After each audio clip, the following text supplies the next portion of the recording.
ഓം പരാശക്തി നമ.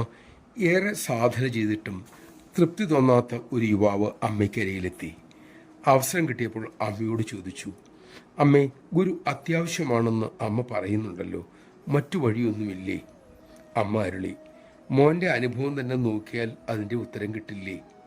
ആ മകൻ പറഞ്ഞു, അമ്മയ്ക്ക് അങ്ങനെ ഒരു ഗുരു ഉണ്ടായിരുന്നോ? അമ്മ വാത്സല്യത്തോടെ അരുളി, മോനെ, ഏത് സാഹചര്യവും സംഭവവും ഈശ്വരൻ നൽകുന്ന സന്ദേശമാണ്, സമ്മാനമാണ് എന്ന് ഉറപ്പോടെ സ്വീകരിക്കാൻ കഴിയുന്നവർക്ക് ഒരു ബാഹ്യഗുരു അത്യാവശ്യമല്ല.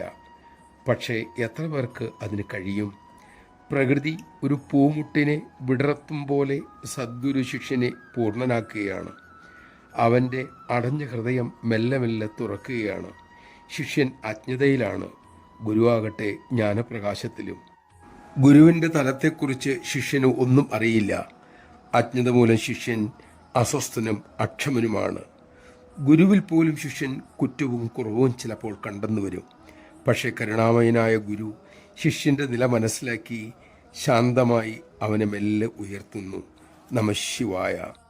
നമ്മോടുള്ള അമ്മയുടെ പെരുമാറ്റവും ഓരോ ചലനവും നമ്മുടെ നന്മയ്ക്കാണെന്ന ബോധ്യം, ആ വിവേകം നമുക്കുണ്ടാകട്ടെ. അതിനായി കരുണാമയി നമ്മിൽ കൃപ ചൊരിയട്ടെ.